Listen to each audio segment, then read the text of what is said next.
So, in this series, I would never want people to think that I'm teaching people how to do suicide right. You know, but I can imagine, if you're teaching people computer security, that hackers and virus writers might actually pay attention to that class in order to find out what is being learned, and better do what they want to do. So I just felt like putting it out there. Although I might say things like, this is not the way to go about it, I don't mean that there is a good way. I don't mean that you should ever try it. Okay? But, that being said, there is the wrong way to go about trying to hurt yourself or even kill yourself. So I'm going to talk about a couple of my latest patients. The last one was, we'll call her RM. She was 81. And she was COPD, very bad trouble breathing, had to be on oxygen all the time, and at 81 years old, she decided to call her family and leave phone messages saying that she was just going to take a bunch of her prescriptions all at once. Now, when she came to me, there was no real evidence that she had, because there were still pills in her pill bottles, and her pill bottles were taken with her by the ambulance that was called to fetch her. But that just brings me to point one as far as what not to do. The cry for help is often not really the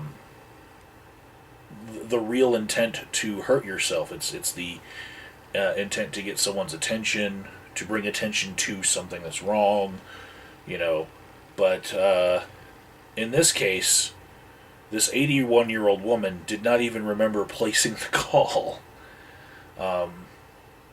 and was momentarily out of her mind. I guess that happens every couple minutes with her. But she, in a moment of depression, said that she might do that. And people took it seriously. And she became one of my patients. I watched her sleep for many hours. She didn't even seem like she could hold 3 sentences back and forth in conversations. She was really, really demented. And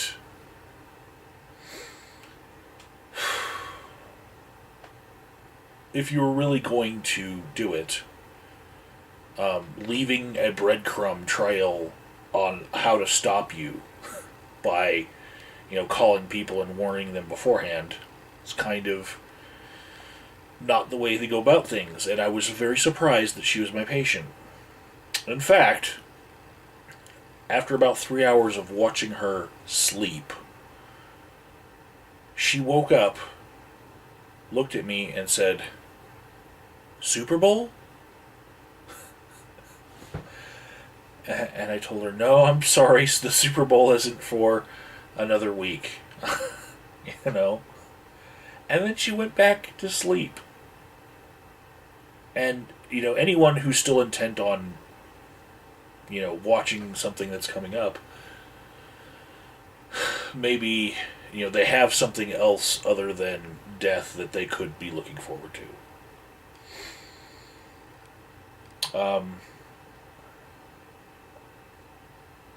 Prior to her, I had a patient. We can call him AV. and he was, I would estimate, about the IQ of 85. He was like a living Forrest Gump, okay? And he was on my watch, had already been medically cleared for what was wrong with him. He had a fight at home. He was in his early 20s and he was still living at home, and he hit his family members. And so he got hit as well, and he was medically cleared of all the injuries that would have happened to him. But in the aftermath, he told a police officer that he was thinking about harming himself, because that's one of the standard questions that police officers will ask. Have you ever thought about hurting yourself? Especially when they come into contact with someone who is mentally compromised. But very often, people who are of lower intelligences don't realize what they're saying and who they're saying it to. So, in order to alleviate the family of their problem for a couple of days, and also in order to not have to make an arrest, the police officer decided, you know what? Mental health hold, M1. Ladies and gentlemen, I'm going to take him to the nearest emergency room. Yay, drop it on my doorstep. So, I take custody of this guy. I'm watching him, and he gets medically cleared, and then the evaluator comes and starts testing his intelligence. And the evaluator didn't bother to shut the door. Now, normally, an evaluation like that happens in privacy, and nobody else is allowed to hear. And so part of it is shutting the door.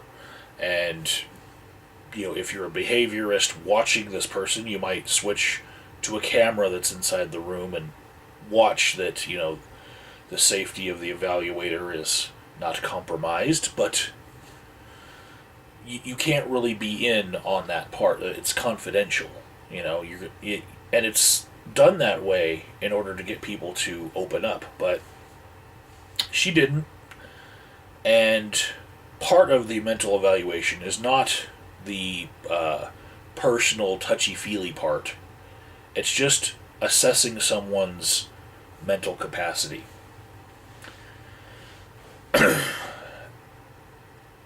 There was a point at which I was stunned that she continued, because he could not count backwards by threes from 100. He could not do a whole bunch of tasks, and he couldn't even keep his mind on track with what she was saying.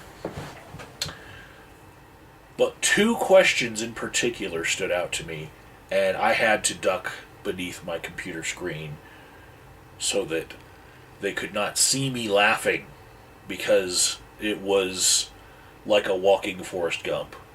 The first one of those two was, can you tell me what it means when I say, don't judge a book by its cover? And he said, oh, I think I saw that in a movie once.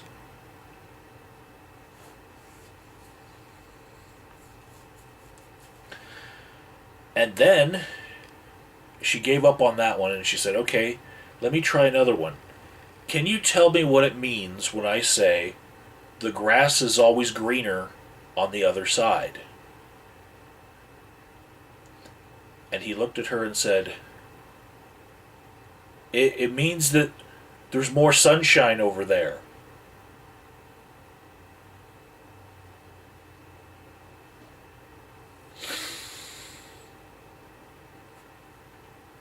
So, she had really proven that he really wasn't capable of making decisions for himself, and she decided to put him in placement in a state facility where they could do more assessments and see what would be best for him. Um, and he decided to tell myself and other hospital staff that he was not going to be going.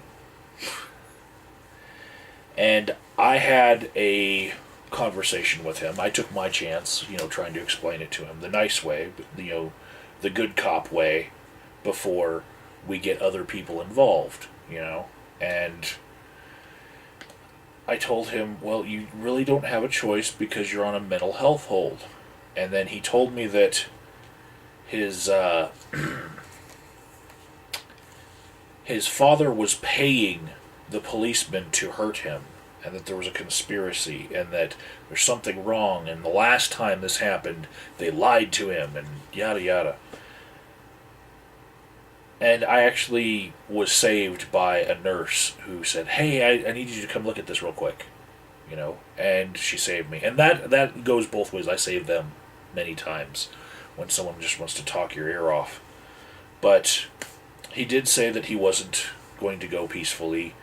And so I got out my rubber gloves, and the nurses got their rubber gloves, and security guard, unlatches the taser on the belt, and I sat there, and person after person tried to explain to him the benefits of just complying and going along with going to this other facility. I had enough time, actually, to doodle on my rubber glove, and I'll show you guys this right here. I drew a little Spider-Man on him, right there. Put it on. It'd probably look better if I fill it out. Ta-da!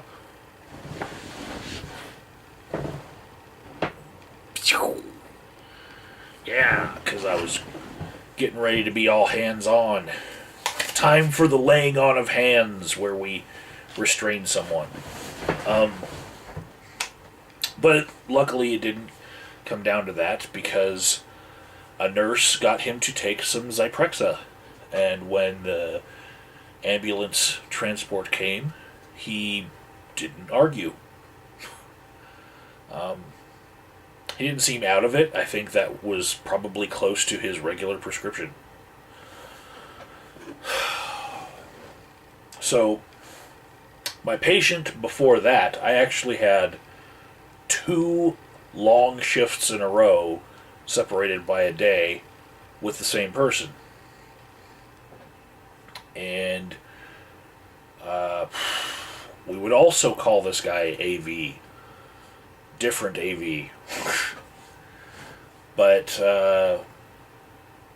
he had come into the emergency room where I first watched him, and he was throwing up. And the orange stuff that he was throwing up, orange maroon, was ibuprofen. And the paramedics that brought him in said that he intentionally took the entire bottle of a 500 pill bottle of ibuprofen. And I was like, nobody takes 500 pills. That's crazy. We watch crazy people, but most of the time what happens is somebody takes a few of them, then they take the rest of them and put them in the toilet and flush, and then they leave the bottle out for someone to find, because it's about attention getting.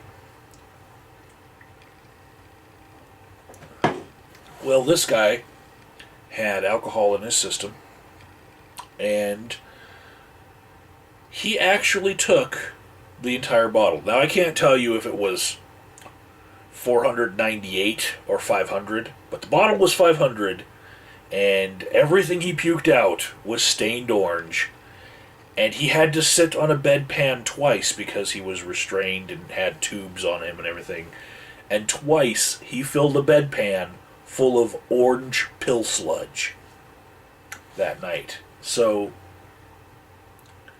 I think he did it. I think he actually achieved taking the entire economy size bottle of ibuprofen.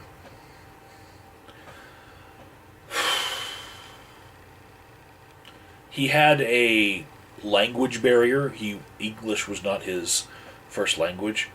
But when I asked him, why he did it, he told me that he was just drunk and making bad decisions.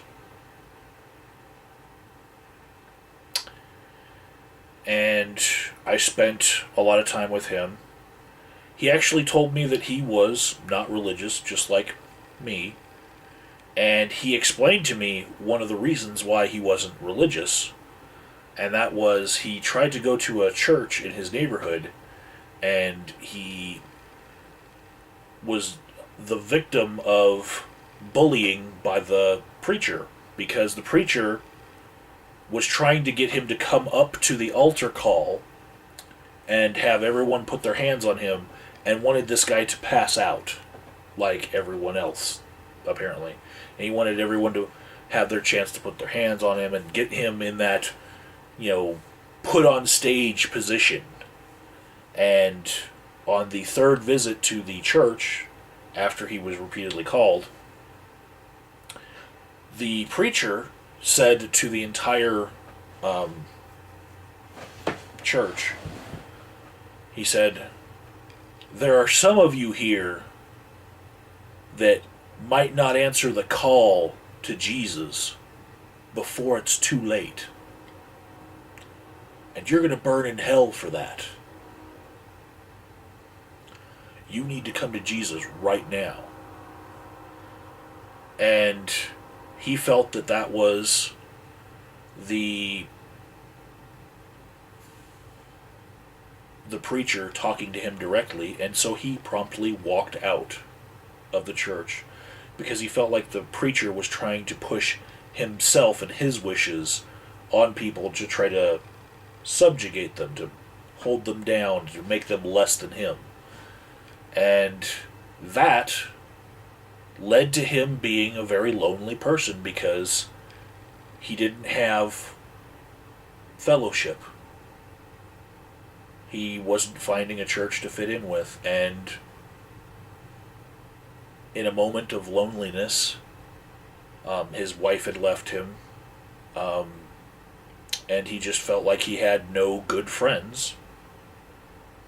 He was drinking, and he thought that he might not want to live anymore, so he tried to swallow an entire bottle of ibuprofen.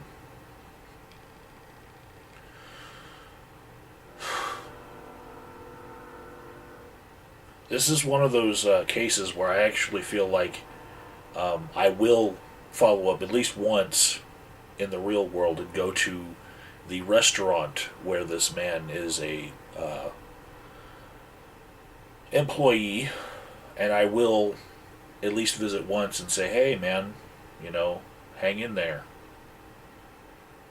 I like the type of food at the restaurant that he works at anyway, so no sweat off my back. But I really do feel like it's something where I want to follow up with this guy, even though, ethically I can't really, start a real relationship with him. But I felt for him, He was really alone. And it's not like he wanted to be an atheist at all. He just didn't want to worship the way that guy wanted him to.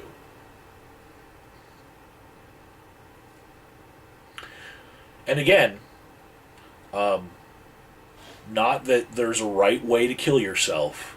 Just saying here, do not take a bottle of ibuprofen or Tylenol and down it to try to kill yourself. And the reason why is you probably will fail, and you will shut down your liver and your kidneys, which will have irreparable damage, and then you might change your mind and want to live, but then you're going to be in pain the rest of your life because you'll have kidney and liver problems. Okay? Not the way to go. Do not use ibuprofen or Tylenol. Please. This AV, he got lucky that he puked up and pooped out a lot of the pills that he swallowed. Because if they had stayed in his system and metabolized and got into his bloodstream more, he might have had permanent damage to his liver.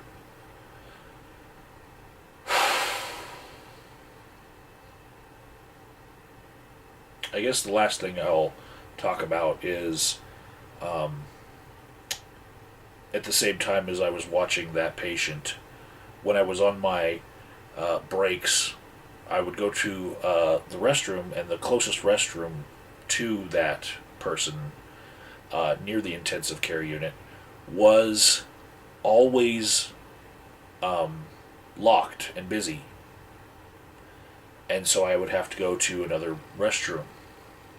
And I'm kind of a germaphobe, so I have like landmark restrooms, the ones that I know that are always the least used. So I went to a different restroom, but I ended up watching this guy the next time, and it was the same restroom that was locked every time I tried to go to the bathroom. And this was 5 different times.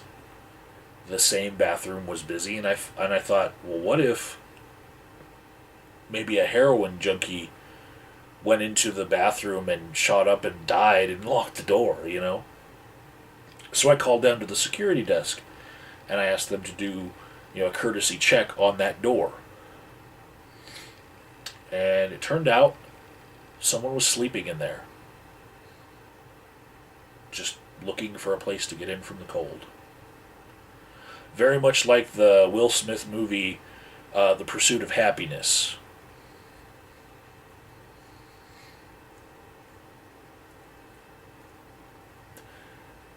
I don't know if I feel good about, that they had to tell that person to move along, but I imagine because there's a blizzard in the northeast part of America, this week, there might be a lot of other people who are homeless and end up locking themselves in a publicly accessible bathroom in order to find a place to sleep in from the cold.